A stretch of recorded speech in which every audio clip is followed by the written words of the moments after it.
Mimosas with Michael. Mimosas with Michael. Mimosas with Michael. Yay!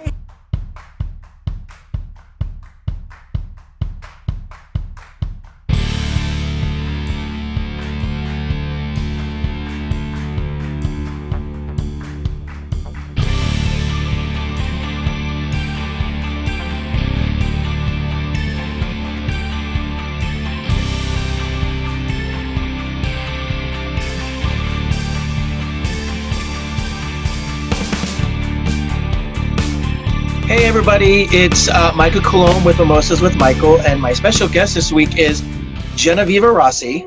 Did I say that right? Yes. Yes, you did. Great job. Well, we've talked before. I just don't. Just you and I have never been like. We've never had like a long, in-depth conversation per se. So I wanted to have you on the show this week to sort of talk about who Genoveva Rossi is, introduce you to my audience. Because we're both in the industry, we're both big in horror. So we're both rep by the same manager. I like having all my managers' guests on because we're all like family. Absolutely. So it's nice to That's like our father, kind of. I know. I call him Papa Matt all the time. So and I'll be talking to other clients. It's not even an age thing. It's just that he actually has a very nurturing personality, I think. Well, and because he's very caring and nurturing with his clients, which I find sort of refreshing, and it's nice because what I like about him is if I could be having a bad day in my career or I could be having a bad day in my life, but either way I can call him and talk. And I think that's important in a manager because they really kind of they encompass your life. They manage you as a person. So if he doesn't know about us as people, but also nurturing our careers, Exactly. Yeah. So speaking of careers, that's a nice segue into your career. So you've done many, many, many movies. I went through your whole IMDb page, and then I thought we can talk about movies specifically, but you've kind of done so many, so I don't know, we could take a stab at a few of them, but I mean, you are an actress first and foremost, but would you also consider yourself a scream queen? I feel like in some ways you are. But I don't know how you consider yourself. That's an interesting label because I feel like the scream queen term is a little bit of a blessing and a curse because it pigeonholes you a little bit. Yeah. And people have different ideas of what a scream queen is. I think a scream queen is just somebody that's like an actress that's very well known for doing horror movies. And now with gender equality, the term scream king, so men can be scream kings now. So, perfect. I'll take that honor. But people sometimes attach different meanings to it. But I think it just basically means you've done a lot of horror movies and you're an actor or an actress, Yeah. Well, that's why I classified you as an actress first, because I know that's what you are. But I do know you're you're well known in the horror, because that's kind of how I know you. So I thought I'd sort of talk about that term, scream queen, because Matt does rep a few, and I know so many scream queens. So it's kind of like, I mean, I love horror, so I know a lot of scream queens. You can keep yourself very busy doing horror movies too, because it has such a niche market more than any other genre. I could really be shooting something almost every month, which I usually do, shoot something about every month, and keep myself really busy. That's why I started acting. I see my IMDb in 2012, and I'm up to like 105 credits. I would imagine if I was doing comedies, I probably wouldn't be racking up credits so quickly. Or maybe I would be, but probably not. You never know. But one thing which I love about horror is the community itself is very loyal. Even if because okay, I love a specific part of genre. Like I love slashers and I like thrillers, and then I also kind of like ghost stories. But there's subgenres. For instance, my cousin is a huge horror fan, but he loves like the B horror. Like if it has the word massacre in it, he's gonna watch it. Like if there's like a bowling alley massacre, if there was like barbecue massacre, like anything like that, like that's like his thing. But even though that there's horror, like people will watch it. Even if it doesn't look good, they're like, it's horror. I kind of still have to watch it. Like there's something about horror. I think that the audience loves, and it's really great to make. It's like during the pandemic, my friends and I was writing a web series that they were kind of shooting with their friends that were already together for safety reasons. So, but it's easy to do because you can just turn the lights off and light some candles and just shoot something really scary. And that's one thing I love about horror. I think that's why it's so easy to do.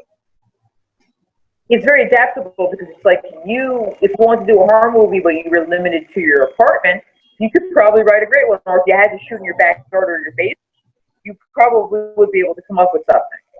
Oh yeah, definitely. And I think that's one thing I love about horror, and I think that's what the audience loves about horror too. Is like, it's really just about scaring people and like, whereas comedy you have to make people laugh, and with drama you have to make maybe people cry or feel something, but with horror you have to scare them. Okay, so what got you?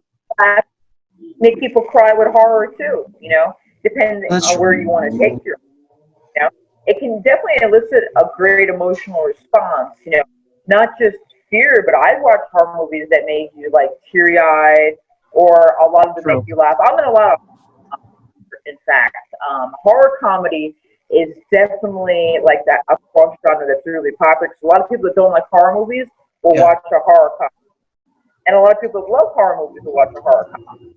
Yeah, that's probably one of the marketable subgenres. But I love all the subgenres. Like sci-fi horror is great. Yeah, that's fun when you blend both of those together. And then also dramatic horror. And I always loved B-rated horror ever since I was a kid. Going back to watching like Vincent Price movies, like I think one of the first horror movies I ever saw was The Pit and the Pendulum with Barbara Steele and Price, and that really affected me as a film. Based on Edgar Allan Poe, who I love. Edgar Allan Poe. I've also acted in a couple of Edgar Allan Poe plays. He's my favorite. I love Edgar Allan Poe. He inspired me to be a writer. Timeless, It's amazing that he died like successful, and poor. And then, like, his literature is just still with us today. I know it's like he's more popular posthumously than he was when he was alive. As an artist, that terrifies him. It's tragic for him, of course. I know. Imagine that, such a literary genius, and just not being valued in your time. I think that's what. There's a lot of sirens because I'm sitting outside. Sorry. What is it? Can you hear the sirens? My whole neighborhood must be on fire. I've been hearing sirens since I've been sitting here. There's been sirens. Yeah. Where are you, in Los Angeles? I live in Van Nuys, up in the valley of Los Angeles. But they're gone now. So I was gonna say that's what scares me as an artist, because I really love Edgar Allan Poe. I love his writing. I love the sort of gothic feel that he has, and I'm always terrified because I work every day to build my career, and I feel like it's if people are like, "Oh, you're gonna break through eventually," I'm like, "I know, but I'm not gonna live forever, so it's gotta happen soon." And I'm always terrified that like I'll die like him, and then all of a sudden I'll be the most popular guy long after I'm dead. I know I can't think like that, but that does. I think it was like that too. Edgar Allan Poe. Nathaniel Hawthorne had some notoriety. Shakespeare was actually very, very successful during his life. Yeah. But a lot of them aren't. So you do kind of wonder about that. Sometimes you don't realize what a great genius you are until later. Even Herman Melville that did Moby Dick, he died thinking Moby Dick was a failure. Oh. I guess we never know.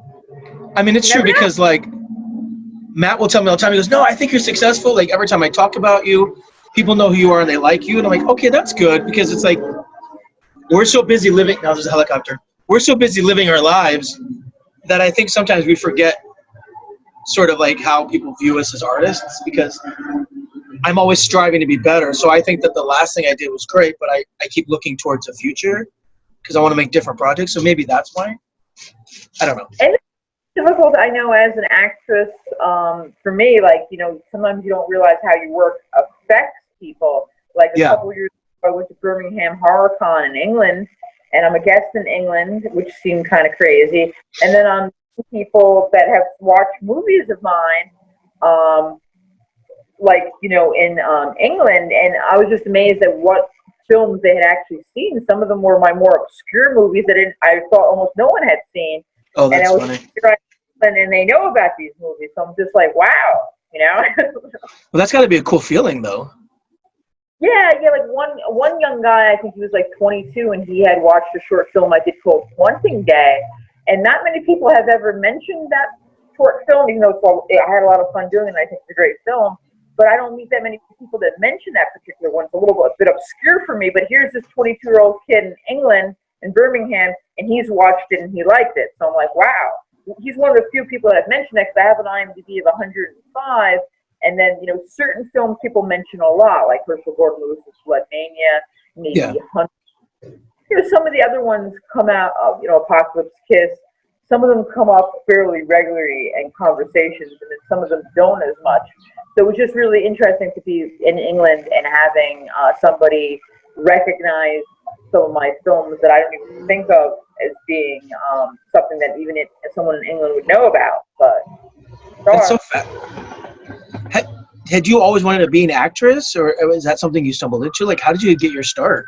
Because, I mean, it's got to be very rewarding. I think, life kind of derailed me from that for a little while. And then it kind of, what's that thing that they say? Sometimes you find your destiny on the road you took to avoid your destiny. So, it all kind of came to I did some film work when I was in college. Some short films and feature films for people. God knows if those ever got finished. They're not on my IMDb. I have no idea what happened to any of them. And then I think I was even in like a horror movie in Neptune, New Jersey many years ago when I was in college. I have no idea if that was ever completed. And then in 2012, I was in Jack LaSlasher, Jen Valdez's movie. Her sister asked me if I wanted to be in it. I play a sexy Satanist. And then right after that, I was in I Spill Your Guts, which was released first, so it shows up as my first IMDb credit. And then after that, I just started doing movie after movie after movie.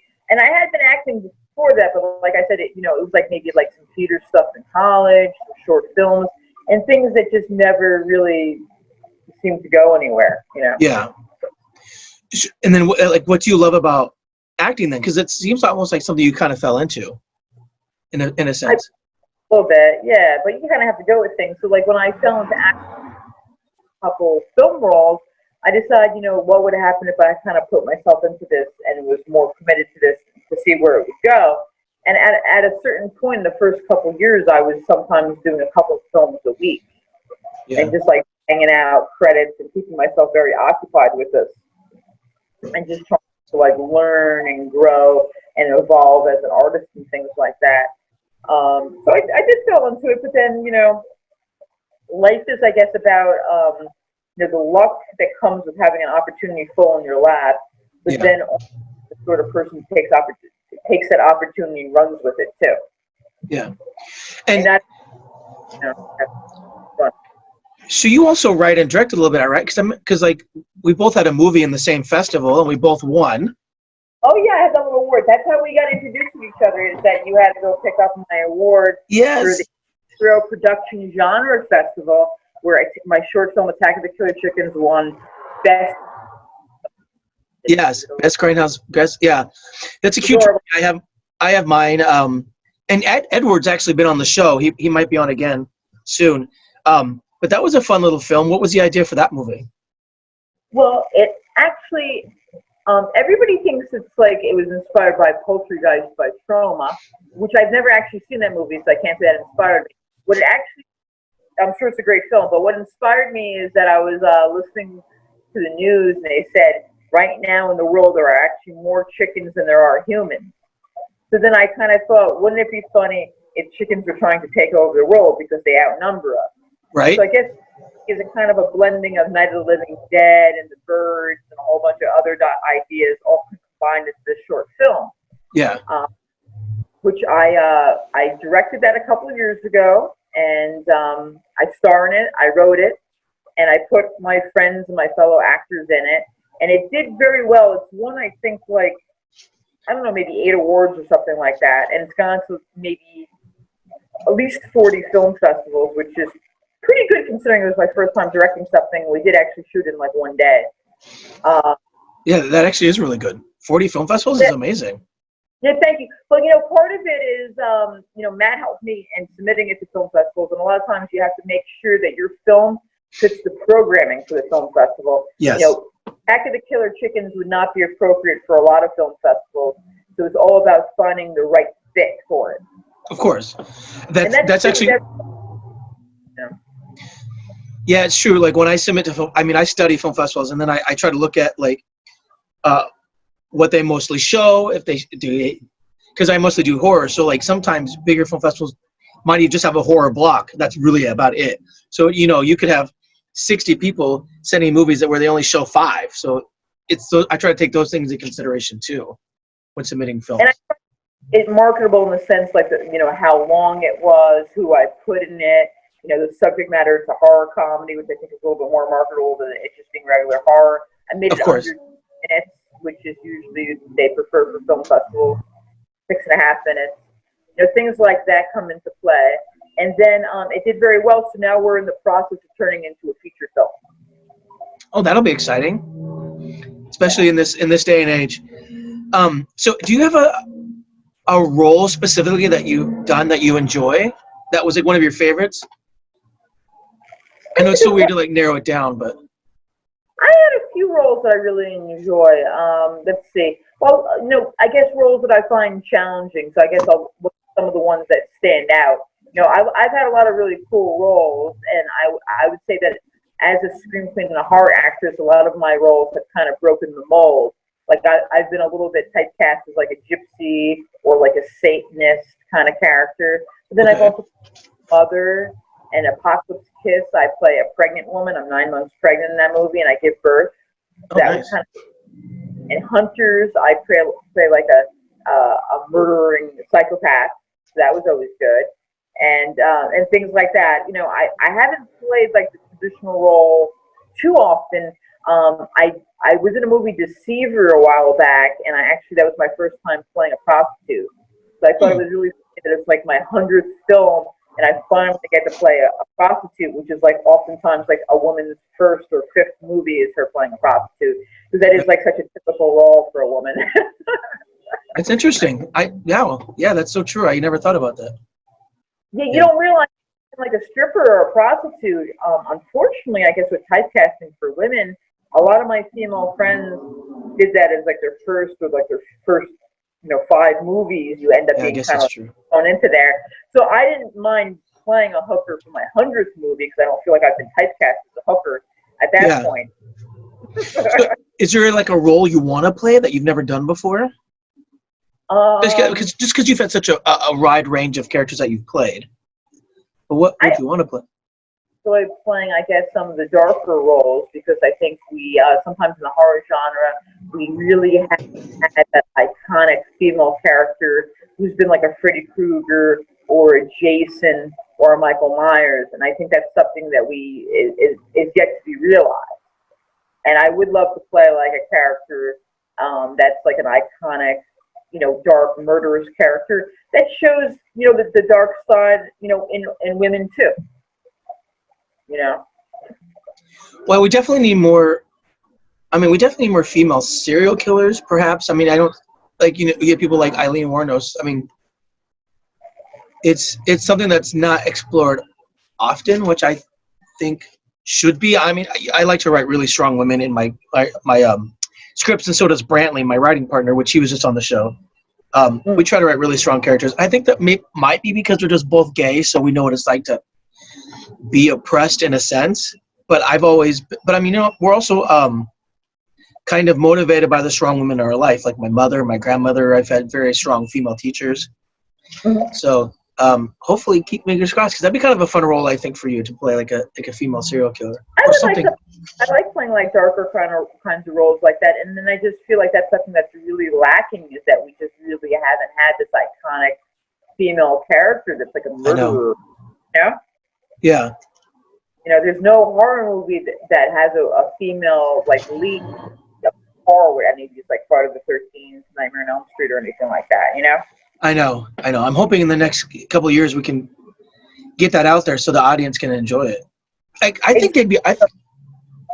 No, because women love horror just as much as men. So why can't they see it's so I don't know. It's just such a strange industry in a lot of ways. Well, when I met Eli Roth at Tribeca a couple of years ago, he was saying that nowadays the average horror fan is a female millennial, and you have to make movies that a female millennial would like. And but at the same time, you don't want like the male viewers not to enjoy it too. So you can have strong female characters, you can have strong male characters. Obviously, we could have strong African American minority actors as well. Everybody, we think, bring everybody aboard. And then, if we're going to have female nudity, we probably want to have male nudity. You want to kind of balance things out a little bit. And then you'll bring everybody in. Yeah, I find it interesting that Eli Roth says that the audience is like 20-year-old millennials, because I'm assuming that's sort of true probably with modern day horror. But I'm telling you, when I go to these conventions and horror film festivals all the time, I'm always surprised when I find people who are horror fans. I went to a film festival a few years ago, and there was these two older ladies, I would say in their 60s. You wouldn't think anything of them, very unassuming. They're just sitting there together in this theater, and I started talking to them because they were very sweet. And I was like, when I think of horror movies, I wouldn't think of 60-year-old women. And they're like, we love horror. We see horror all the time. It's like, and they were just sitting in the back of the theater just watching these movies. They were having the time of their life. And it's so interesting when you say that, because that's not been my experience. Now, I'm not saying that's not who probably buys the most tickets. I would millennials do it. Going to a horror movie is kind of a fun date thing, I guess, in a way. But I'm just surprised that people don't think that just because you're older, we still like movies. It's, people still like horror. Absolutely. And then I look at like the horror fans that I meet at conventions, and demographically they kind of run the gambit, because like I'll go to like a convention like the one in Birmingham, and I'll have people come, from like, England, Sweden, America, whatever, and some of their 20s, but they might be 30s, 40s, 50s, 60s, 70s. You might be surprised at how old, the demographic runs, and then I think the younger women being interested, younger millennial type people being interested in horror, is partly because we have things like Twilight, and we have true, yeah. All the zombie TV shows and movies and everything like Walking Dead have become really popular. So then they've been exposed to horror through the mainstream, and that's made them interested in horror in general more than they had before. I that's actually a fair assessment. I appreciate that. But it's true. I was at Texas Frightmare Weekend last year. I was supposed to go this year, but it got moved because of COVID-19. Last year, and I was hanging out with some friends, and there was this older couple, a man and a woman. I want to say they were in their 70s. And she walked with a cane, God love her. They were probably the sweetest people I've ever met in my life. And they were standing in line because they were so excited to get everybody's autograph. I mean, that's not something you see, because you would think, but they stood in line for every person. They wanted to get their signatures. They were going to all of the photo opportunities. They were talking to people as they were walking around. I mean, the 70-year-old couple, it was so inspiring. I mean, I'm assuming you probably see that at Comic-Con too, but because horror is such a specific genre in a lot of ways, it's very niche. So to see that, especially not just loving horror, but the fact that they were like there at a convention, walking around, talking to people and being involved in it, was just like, I want to be that when I get older. I still want to be able to be 70 and like going to conventions and having drinks with people and just talking and being a part of it. I mean, I love that culture. Well, then the amazing thing that you have to remember, and why it's so important to bring in the young people now, is that those people in their 70s probably have been horror fans since they were 20. Exactly. And they probably introduced it to their... It's like a whole cycle, because they say, like, if you think about marketing, we usually establish our brand, our favorite genres, our favorite actors when we're like a teenager, maybe we're in high school. Yeah. And then establish that, and that stays with you your whole entire life, usually. Yes. Yeah. I've always been a fan of horror. I've watched it with my father and my nephews. I introduced it to them, and we actually, during the holidays, we don't really watch Christmas movies. My father, my nephews, and I will always watch horror movies. And it's like a weird transition. A couple of those. Right? Say that again? Horror movies you can watch too, right? like Silent Night, Deadly Night, and things like that. That's like Well, another show of genres. There's quite a few, I think, horror Christmas movies you could probably see. yeah. The holiday. So we have only a few minutes left, and I wanted to ask you. So you were talking about introducing, and I don't. This doesn't have to be specific for horror, but introducing the audience to movies. What advice would you give to the younger generation, being in life or being part of your career, trying to be an actress? What would you tell the younger? I love to ask this question of everybody.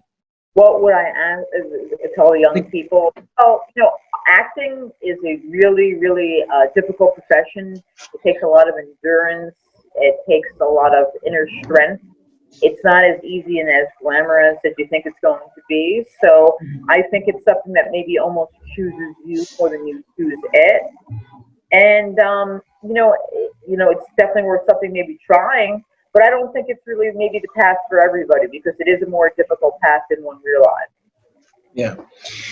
And then what advice would you give to young women then? Not just but like young women. Or I think if we're going to change the world, I think as women, and we want more female characters and more female-driven things, we need more women writing, directing, and acting.